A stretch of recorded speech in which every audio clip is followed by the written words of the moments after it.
Good morning. Good morning. Okay, so how many people made money last night? Anybody? Well, on behalf of Las Vegas, thank you for leaving money. Well, welcome to our second day of the Western Mountain Region Conference. We have another full day of very good speakers. And before we start, I want to thank and recognize our sponsors who have made this WMR conference possible. We have our host sponsor. We have our host sponsor is Clyde Jubal Architects. Our supporting sponsor is Graphisoft. Our volunteer sponsor is Corte. Our water bottle sponsor is Dunn Edward Paints. The host chapter party sponsor is Affordable Concepts. Our lunch sponsor is Assurance Limited. Pre-conference on Wednesday was American Insurance and Investment. Our conference guide is Berkman Walls and Associates Architects.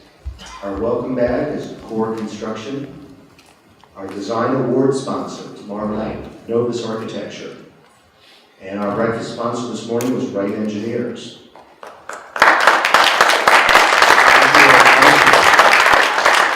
In addition, we have session sponsors. YWS International, thank you YWS, Hilti, and Wember Owners Representative.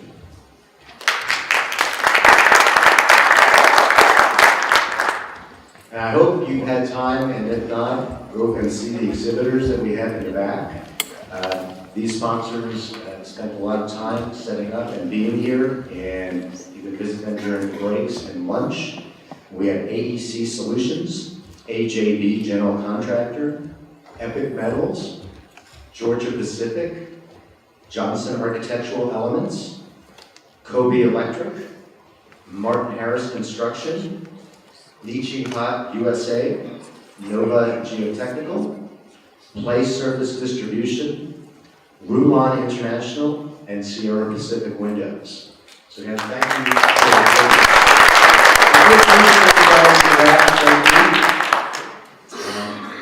Alright, so if everybody can take out your phones and silence them, turn them off, we appreciate it.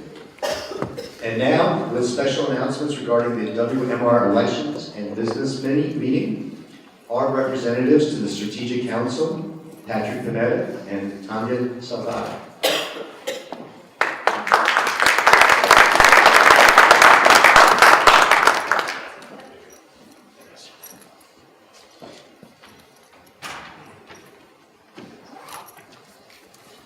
Good morning.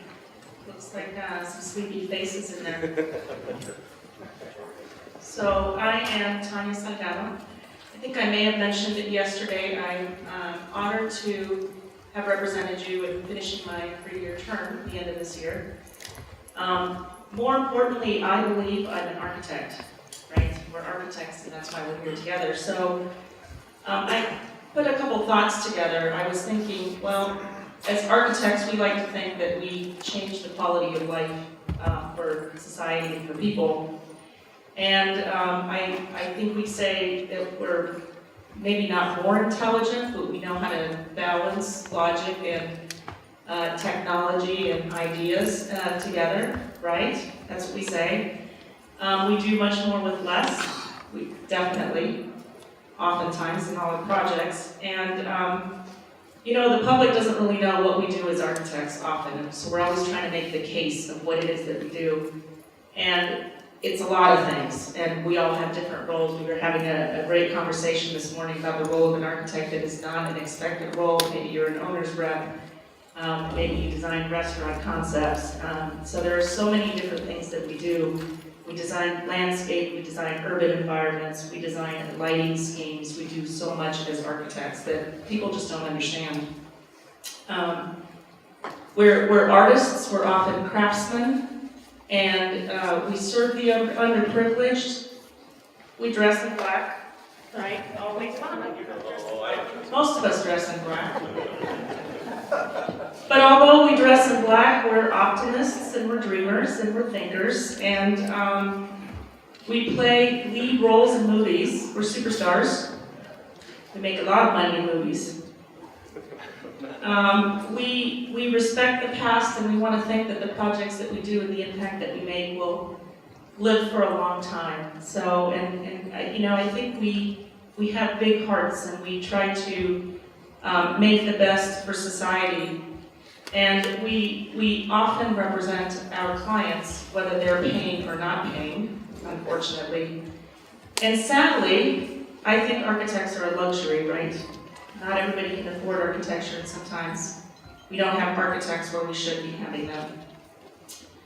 So I think these conferences where we come together is a good place to inspire ourselves, to learn, and to respect our accomplishments, and to move our profession forward so that we can better serve society. And it's service in so many different ways. So speaking of service, again, back to being your Western Mountain Regional representative on the Strategic Council, I just want to say a couple words. And it's always interesting. Who knows? The audience doesn't know. Let me back up a second. The audience sometimes knows more and sometimes knows less of where we're coming from. So I wanted to back up just 1 second and tell you what the Western Mountain Region is and what your regional representatives or your directors, Patrick and myself, are doing for you. Way back when, 3 years ago, there was a very large board of directors of the national organization. And through much conversation from many previous years, including some of these gentlemen that were on that board, the organization broke the board of directors into two bodies. About 2/3 of them went into a new group called the Strategic Council, and about 1/3 remained on the national board, and that was to conduct fiduciary business and other things. The Strategic Council is really looking at challenges and opportunities to architects, and looking at challenges and opportunities to members and individuals, and ultimately to the organization and how it serves us better. The Strategic Council is not intended to work out the details in any of those big ideas, but it's really to put forward something that will change us to be better servers to our society. And so we study big things, big ideas, the new urban agenda. We study the life cycle of an architect. Oftentimes we talk about our emerging professionals, but where do we go from there, and how do we continue our profession as an architect? So there are many things that we bring forward, and we are in our third year. So the inaugural year 3 years ago when I first joined, we were trying to figure out how in the world we were going to work together. That was a big conversation. I think we've gotten through that pretty well, and now it's how do we get information from you, from our members, how do we feed it through our region up to the national level to have this bigger dialogue going forward. Our membership is over 90,000 members, and our Western Mountain region represents, and the numbers change, we have been growing. Fortunately, we're over 5,200. So it's impactful.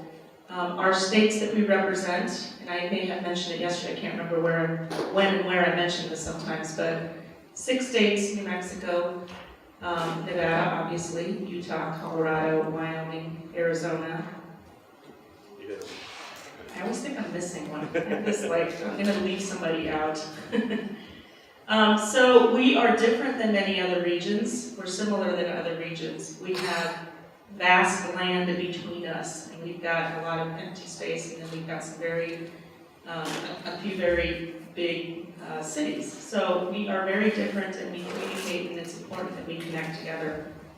So our region is represented by 2 directors, Patrick and myself. As I mentioned yesterday, we've been fortunate enough to have Patrick elected as our treasurer on the national board, so he will be representing us and stepping into that role. Yesterday, we elected a new regional director. First, I want to mention that we appointed earlier this year Katie Wilson from Wyoming. I don't see Kate. There's Katie. I'm going to ask these 2 to stand up, and Nate Hudson was elected yesterday. So congratulate both of you.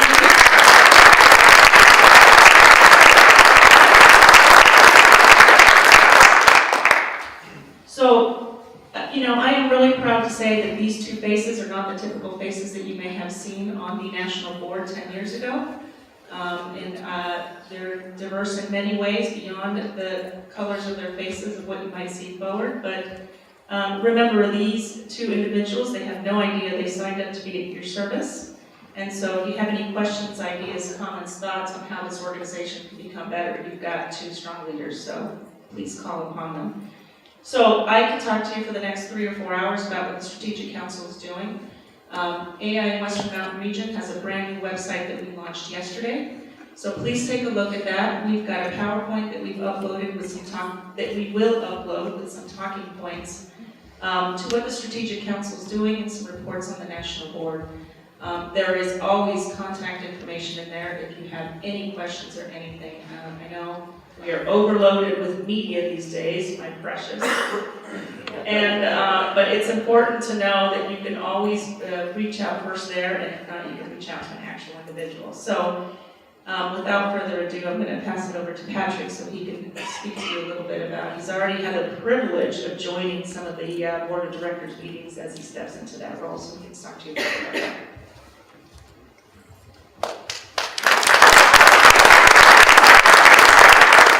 Thank you, Tanya. Before I get into what the board has been up to and some of the priorities that it's looking at, I'd really like to recognize Tanya. She's tirelessly served this region and the institute over the last 5 years. She's been the treasurer for the region, and as she mentioned, she was in the inaugural class for the Strategic Council, the new governing body that was formed 3 years ago as part of the repositioning of the Institute to make it more nimble and responsive to its members.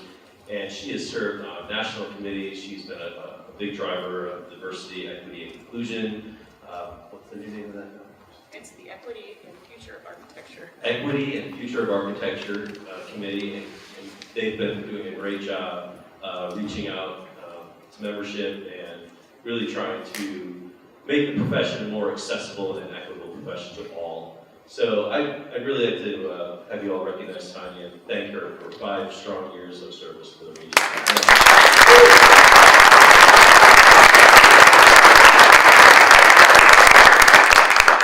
And more to come, I'm sure. I can't retire.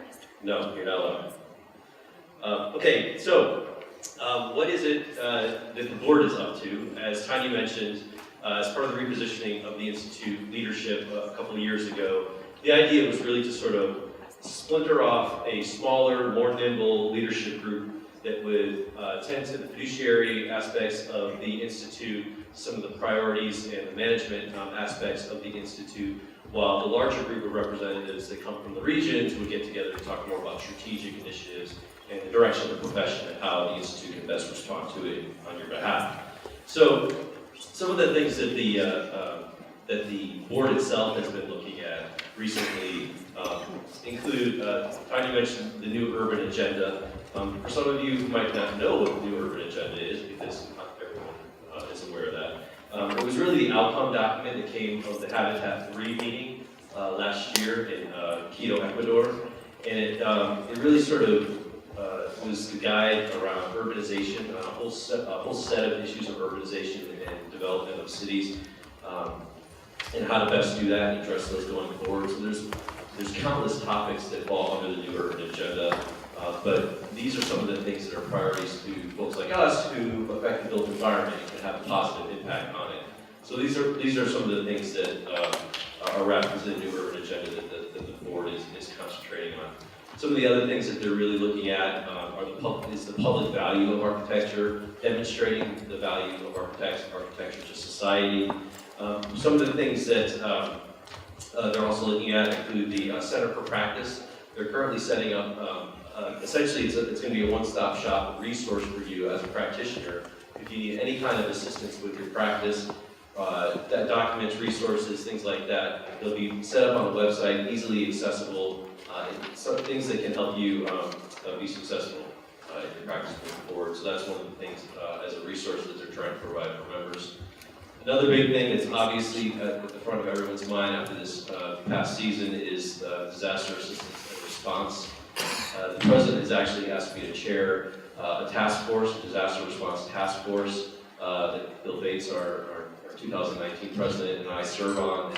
And it's really to look at how the Institute can be more nimble and responsive to its members and its components and the societies in which they operate when a disaster occurs, whether it be a hurricane, tornado, we see fires in California now.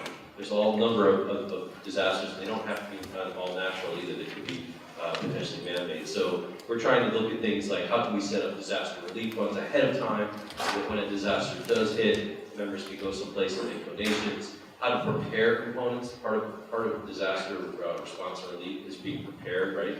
So trying to set up a program to prepare components that might be vulnerable to disasters, giving them tools perhaps. We talked about perhaps like looking at getting satellite phones for those who might be in remote areas should disasters hit, and then use the cell phone covers and that kind of thing. So it's a big issue, and we're supposed to be making our recommendations by the end of the month to the board to act upon. So we've got a group of 5 or 6 people that are working on that for the board's consideration. An ongoing initiative that our past president Russ Davidson, sorry, I was going to say Sanders. I'm like, no, that's not the right guy. Yeah, he's working in Phoenix right now, sorry. But it's the K-12 initiative, really to try to promote architects and architecture to school-age children, to let them know about the profession, what it's about, how it impacts their society, how it impacts the places they visit. There's an award-winning program that some of you may know about in Phoenix.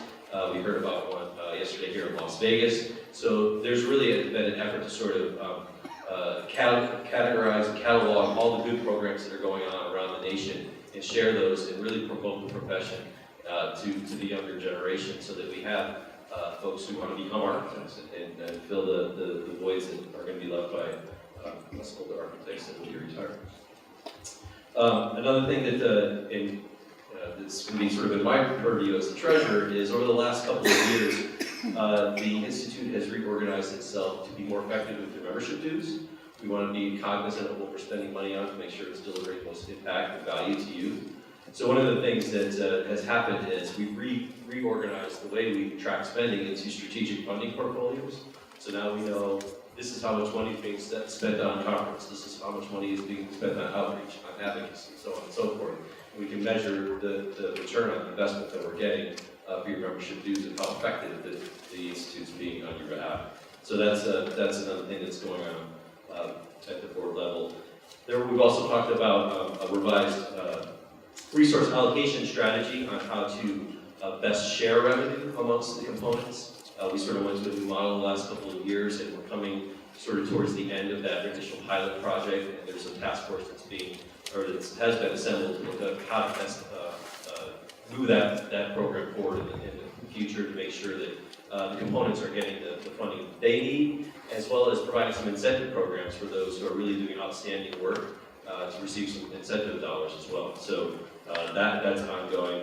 And then one of the last things that I think is going to be pretty exciting, because as a strategic counselor over the last couple of years, I won't say struggled, but we've had to juggle sort of a couple of different positions as your regional representatives.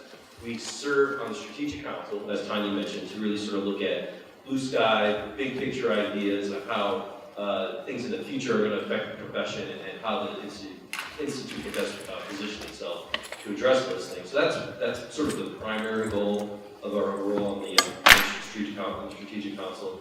But also we have to be the link between the region and the national organization as well. We're the ones that come here and go to your state conferences, go to the regional conference, talk to you all, understand the issues and things that you're dealing with, and taking that feedback back to the national level and making sure it's being acted upon on your behalf.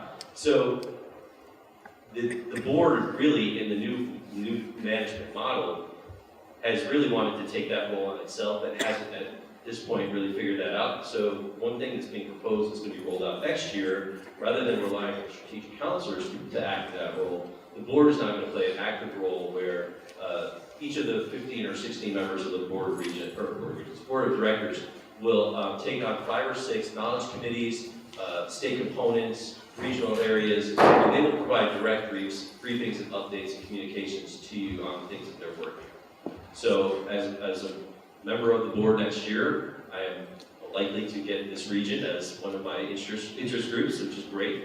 So you will be getting direct briefings from me as a board member on things that are going on going forward. So you have a direct link to the board. If there's feedback or comments or concerns that you have about what's going on, you can feed them through your state presidents and get them to redirect them. So that's how it's going to work moving in the future. So we're excited about that. We know that communications is always tricky. As Tanya said, we get so much data, we're inundated with email, and sometimes we get all that, and we still don't have the information that we need. So this is a way to try to better address that. So in a nutshell, that's kind of what the board's priorities have been over the last several months. You'll hear more from Bill in a moment about sort of the bigger direction and the strategic direction for the Institute moving forward. But I guess what I tried to do in Arizona and Mexico when I spoke there was essentially just demystify the national organization a little bit. Everyone says, oh, national, it's this mythical place in 1735 New York Avenue in DC. They do things over there. Well, they is like me, right? I mean, I was the guy that said yes to Tina and Diana when they asked me to chair a design charrette in Phoenix 12 years ago, and now I'm the national treasurer. So, you know, these are your colleagues, these are the people that work with you, these are people that are running firms just like you. So it's our AIA, we're the ones that are managing it, and so I try to get out there and say to folks, if you have any questions, if you're confused about anything, if you think that there's some mythical body out there that's doing things benevolently or otherwise on your behalf, it's just members, it's people that you know and you work with all the time. So that's part of the outreach that I'm trying to do as a strategic counselor and a future board member. So thank you for allowing us, excuse me, a few minutes this morning to talk about strategic council and the board and how the national organization is acting on your behalf. And as a segue to that, I will turn it over to John to introduce our next speaker. So thank you very much, everybody.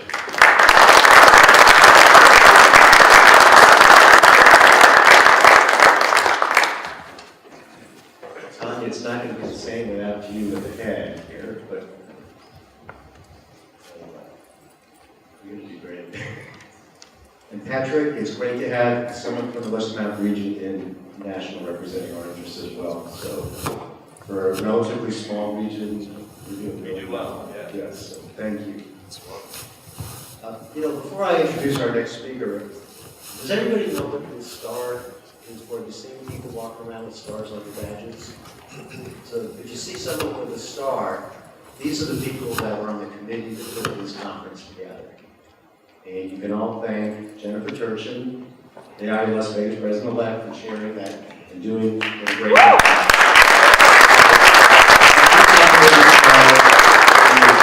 If you're enjoying a few days here, thank them. If you're not, help. Now, I'm really pleased and honored to introduce our special guest speaker this morning. And we're very appreciative that you've been able to arrange your schedule because we know how busy your schedule is.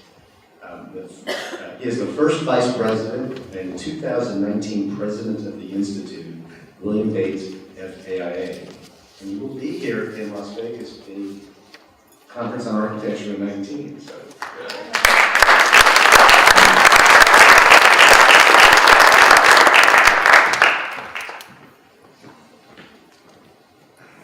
It's great to be here, and I feel like I'm becoming a member of Western Mountain Region after just last month being in Wyoming, and now getting an opportunity to come here and see so many familiar faces.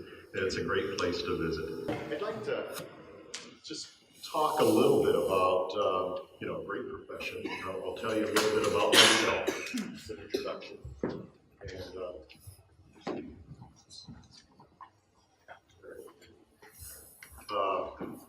Talk a little bit about myself, and then more importantly, talk about the AIA and what we're trying to do at the national level to better represent the membership, the profession, and serve society. A little bit about myself, and I've gone through a lot of different careers and types of practices, I should say. It started out as a partner in a small firm, 5-person firm, K through 12 was our focus. We did schools for 5 different school districts, and at one point, business really went to the trough and slowed down. And so, I know that doesn't happen around the country, just was a coincidence in my experience. But anyway, it's interesting how AIA played a role in redirecting my career. At the time I was a partner in the firm, the other partner, the two of us, the other partner said, well, we'll pay for your AIA dues, but you have to be involved. And it was a ploy because he was chairing the membership committee, so he needed to build members. But in any case, I got involved, and it was a good experience. I worked on several committees, bylaws, things like that, education committee, and it coincidentally when the practice started to decline, what I didn't expect was that I would get a call from one of the board members in the chapter. And it was at a point where I was almost desperate and starting to look at other options. And so at that point, out of the blue, I get this call from this AIA board member, and I need to stay behind that. So, yeah, we'll work. Anyway, and what did he have? He had an opportunity for me. There was a corporation that he worked in, Westinghouse Electric. Some of you may have heard of it. And their headquarters was there in Pittsburgh, or in front. And that call really changed the trajectory of my practice. He indicated there was another architect who had been in the corporation for 41 years and was retiring, and he had noticed my leadership on a few committees and recommended that I apply for this job. And I haven't looked back since. So I went from a 5-person firm to one of 120,000.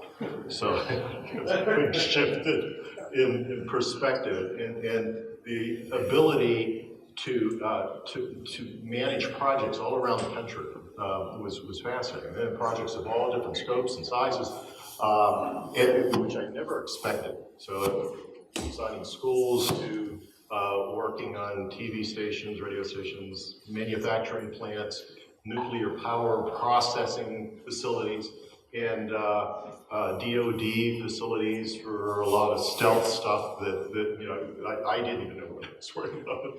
But it's fascinating how the things that I learned there in that job was that people were making decisions, big decisions about projects long before the architects were brought in. And those decisions either very narrowly limited the ability of the architect to be effective or broadened it. So I took that on to be a major objective. And it still resonates with me today after serving at Westinghouse Electric headquarters for all those years, for 10 years, moving on to a bank as vice president of strategic planning for all their major buildings, and then going to a high-tech startup that I ended up traveling around the world building facilities for them on every major continent except Antarctica. So yeah, there's great opportunities in this profession, and would really like to talk about the power of our influence. But as I was going through my thoughts for today's remarks, I thought that I'd begin with talking about the AIA and how our engagement as a profession has changed the world around us. And as we know, as architects, we have a sense of conceptual thinking that affords us the ability to create an impactful vision for the future. So I think that the AIA is a great way for us to leverage our strength beyond the strength that the individual architect has on an individual project. We can impact the entire profession and more broadly impact society. So the AIA is 160 years old, was founded in 1857. And that was a great year. And you know, at the time, there were a lot of things going on. The AIA was founded at a time when Franklin Pierce was our 14th president of the United States and was leaving office. Yeah, it was interesting times when AIA was founded back in 1957. Yes. All right. And Franklin Pierce was the nation's president, and he was leaving office and making way for James Buchanan. The Civil War had not been fought at that point, and slavery was interesting, not yet abolished. In fact, the Dred Scott decision had just come down from the Supreme Court ruling that slaves couldn't be citizens. So we were still 63 years away from the 19th Amendment to the Constitution being ratified and affording, which obviously afforded women the right to vote. So there were a lot of things that did not happen at that stage. But the architects in New York State got together, actually New York City, and formed this organization with a vision of improving the profession. And as a matter of fact, we're still, as an institute, we're still working with that charter. It's a New York charter, so we still work as a New York corporation. So anyway, another big event was an invention came along that was installed for the first time in New York City. And it would change the shape of our urban landscape. And that was the elevator. Otis came along and started putting elevators in buildings, and it allowed the skyscraper to happen. And where would we be without that today? It's my firm belief that the secret to AIA's success has been due to its ability to adapt to its needs and both listen to its membership as well as the community that it serves. And it's a bottoms-up organization. It's really driven by the components and the members and the needs within the profession at that level. The components where the rubber meets the road, really. And I found myself from those days of working in the chapter on a committee, I look back and I realized that much of the more meaningful work that I've done with the AIA has been at the local level, doing things that help the community and help the professional, help the practitioner with licensure seminars and things like that, code seminars, and at the state level, looking at issues around licensure and state practice and helping the profession be more effective at that level. So yeah, your work and your being here is very important. It's what makes this organization as strong as it is, and offers hope for the future. So,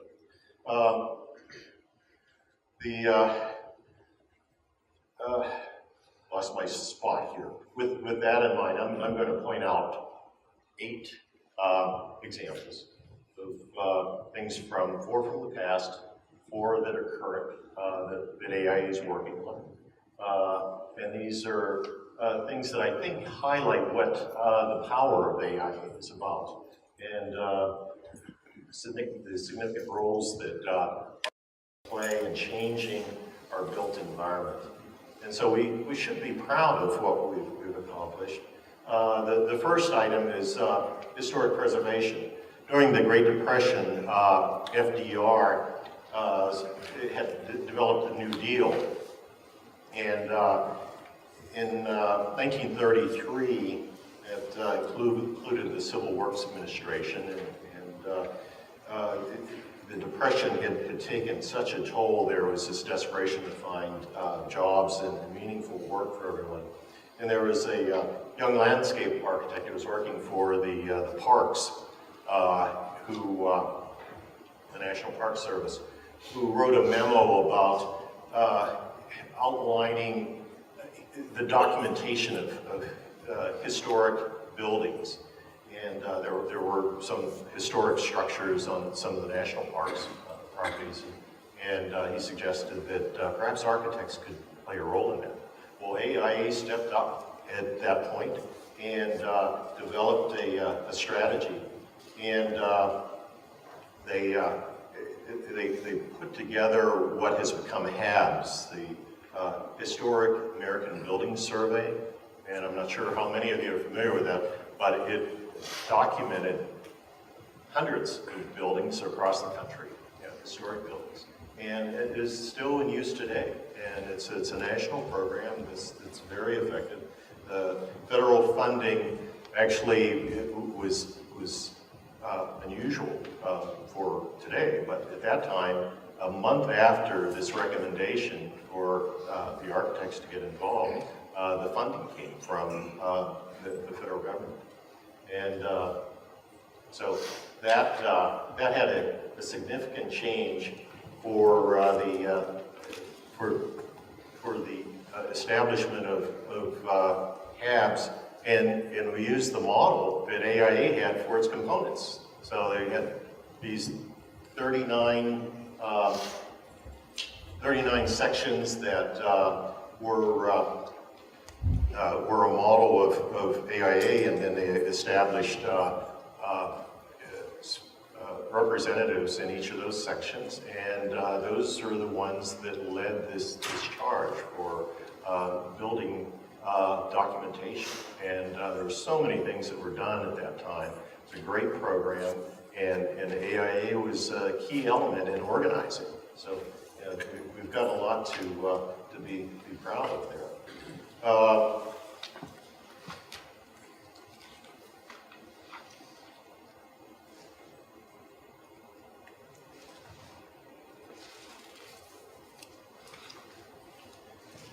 The next item that I'd like to talk about is universal design, and we're all familiar with that, but that hasn't always existed, as a few of us in the audience might be old enough to remember a time before we had ADA and universal design, but I'm of that vintage. And speaking of old things and documented things, but I can remember a member of my chapter in Pittsburgh, a guy named Bob Lynch, who was just so passionate about this back in the 80s. And he actually helped write the ADA, what became ADA language for architects' universal design, and testified before Congress to get this passed. So it's an individual member, coming from the chapter, representing the profession, and making a change that impacts not only the U.S., but it's had ripples around the world. And so now we all think about accessibility in our practices. And that was an AIA initiative that really took off. And it says something about the power of the component, the power of the individual, and that's an important part for all of us today to think about and how we can influence them. So there's also this thing is a third example that AIA has been involved in, and it's community design, community conversations, and changing communities by engagement with communities. And this has many facets. I don't know if any of you are familiar with RUDATS, regional urban design assistance teams, because I know that this area, the Las Vegas and Reno area, have been active with this tool that AIA developed. It started back in the 60s, and for those of you who aren't familiar with it, it's an initiative that a group of architects and urban planners got together on and looked at issues that were creating huge challenges in cities and communities, neighborhoods, and they tackled that with what I would call a SWAT team of professionals, not all architects, but they would assemble a team of developers, bankers, maybe landscape architects, and architects, of course, and maybe engineers, depending upon the project. But they would meet in a community for 4 days and listen to the community themselves, the citizens in that community, and then try to solve problems. First seeking the problem, the heart of the problem, try to solve the problem and make recommendations to those communities. And it's been a very successful program since the mid-60s, or the late 60s, I guess about 67 or so was the first one. And it's really taken off and become a vehicle for change across the nation and internationally. I can testify to this because in Pittsburgh, when I was still involved in the chapter there, I was involved in one of these RUDATs, and it was at a time when Pittsburgh was challenged tremendously by the loss of its root institution in steelmaking, and everyone knew Pittsburgh as Steel Town. And it was a smoky city, but we were making steel, and my father worked 35 years in the steel mills, and I worked in the steel mills to work my way through college and pay my own tuition. But at one point in the 70s, that started to decline, and by the early 80s, it was essentially dead.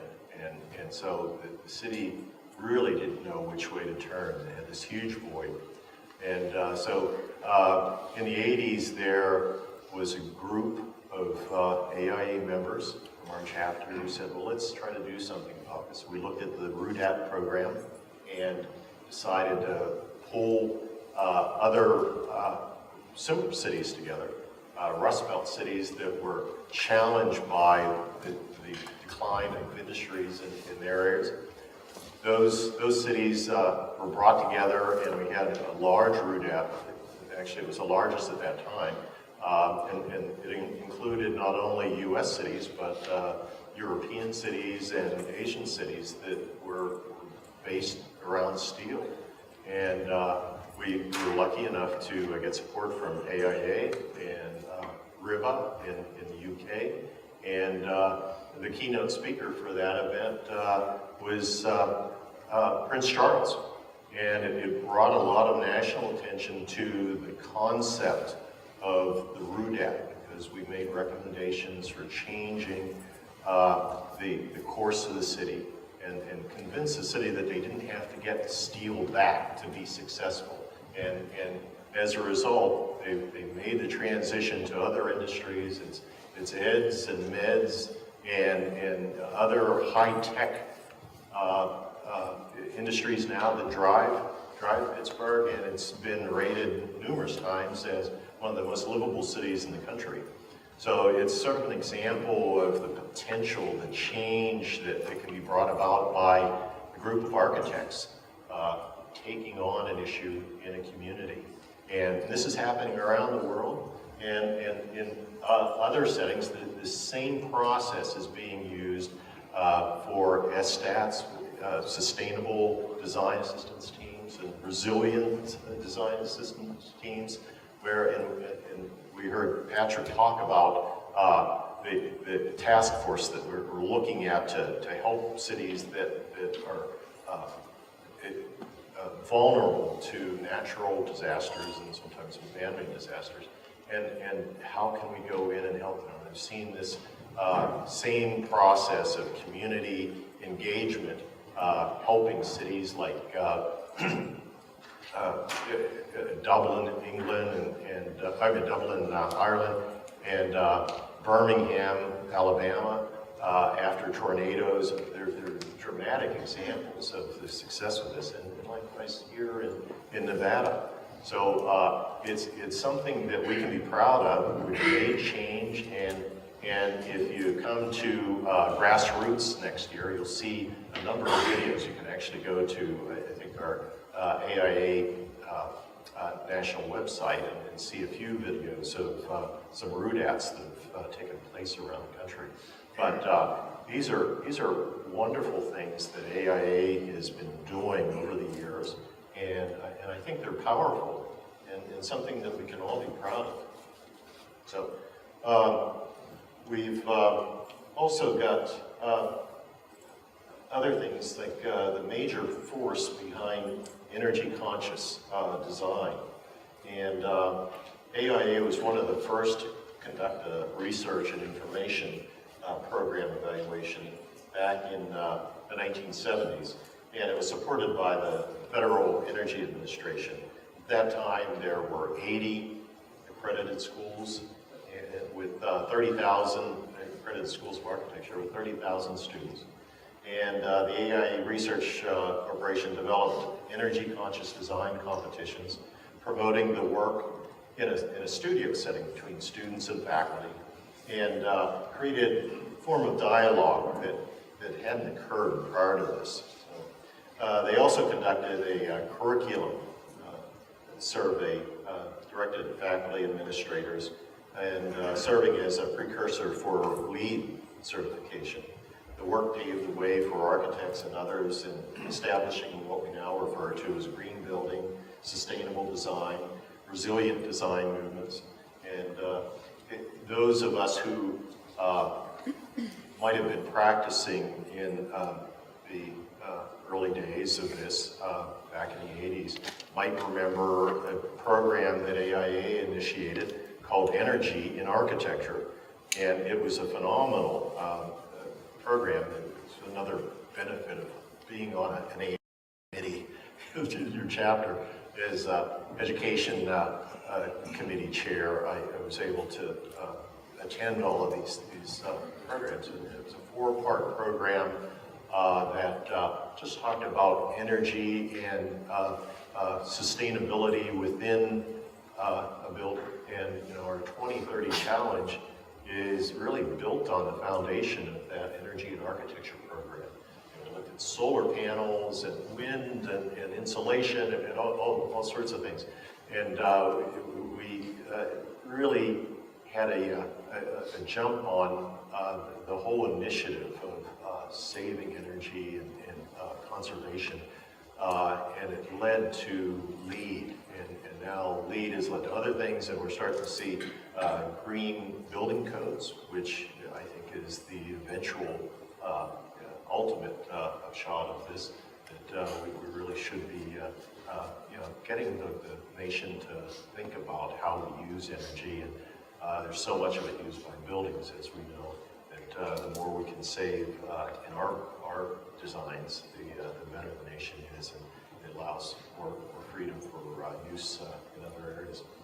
So those are some of the things in the past. The AIA represents 92,000 members with about 260 components, chapters around the world. We just added a chapter in Canada, which is exciting, and that speaks to the strength that AIA has and the brand that it has globally. We've got a lot of expatriates who are practicing in other countries, and these sorts of relationships help us build bridges between other professional organizations, and also help us work towards assisting our members in reciprocity if they're practicing abroad. So yeah, it's great to be in a position where we're growing. Yeah. So how has AIA and its members evolved the vision and values in recent times? not only maintaining its relevance, but also societal impact by maintaining this bottom-up approach that we've been talking about. It's primarily by listening to our members and what they feel they need in their practices, and then also looking at society and understanding how we might better engage and improve the health and the quality of life in the communities. And so a few examples revolve around things like creating disaster assistance programming and highly valued information. The Disaster Assistance Committee, comprised of industry experts and leading AIA member architects from around the nation, become a valued resource not only to AIA members, but to the public as well, by advising groups in programming and acting as a continuous resource to state coordinators and their members. As well, the first responder community is actively engaged in training other architects to be involved in disaster recovery and immediate response in places like Puerto Rico, in Florida, Houston. I just left Houston yesterday, where a group of architects were engaged in helping the community restore homes and rolling up their sleeves and going into these homes and helping with remediation. And this is happening everywhere. Components are doing this, so it's an important thing that we stay engaged. And it sort of gives the community a sense of the value of the architect. There's some special training that's needed in some states to qualify for FEMA support, and we're doing that. We're training architects in those areas.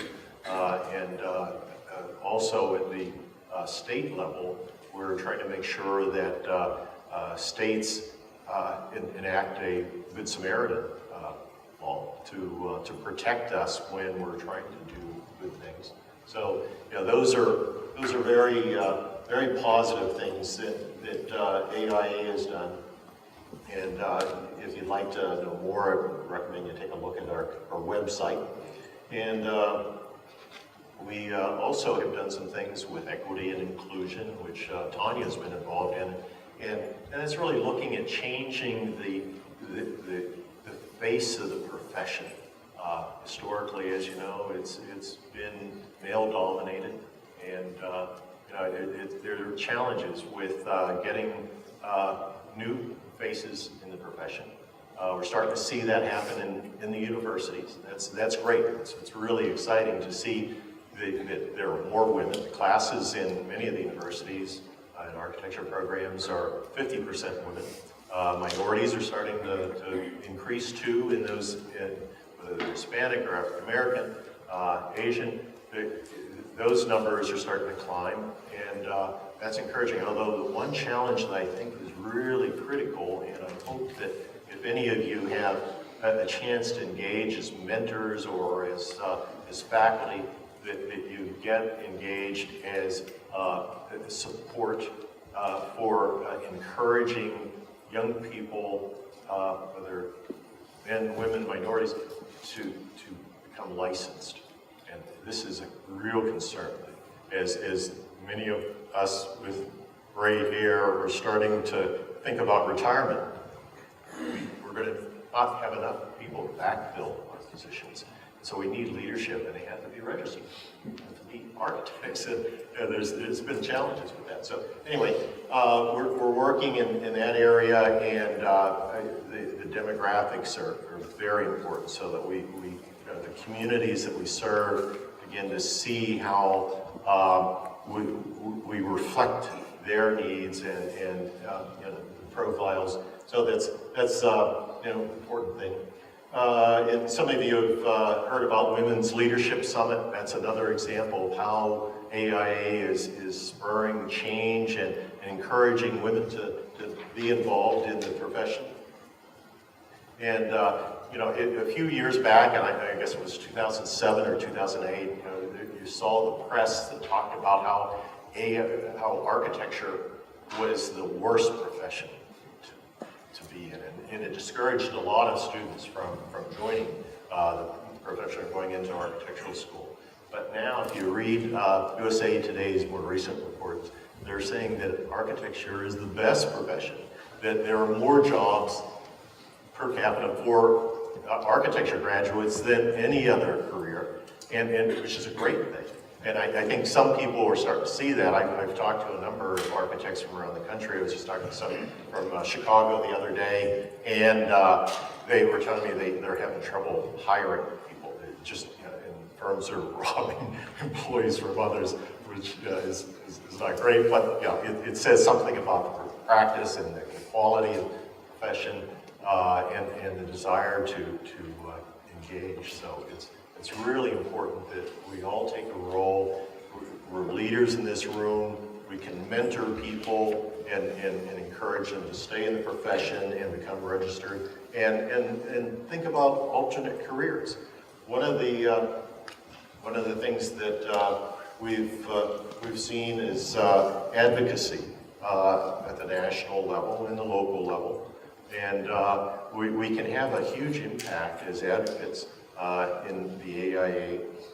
It's a network that provides a big voice for the architect, and oftentimes as architects we take on one project at a time, and so our power is limited in that role. Not that it's not important, but when collectively we can influence the broader community and the society by engaging at a higher level. And this is one of the initiatives that I want to push next year and the year after when I take on the role of President-elect, is to look at ways and build strategies for changing and increasing and empowering the influence of the architect.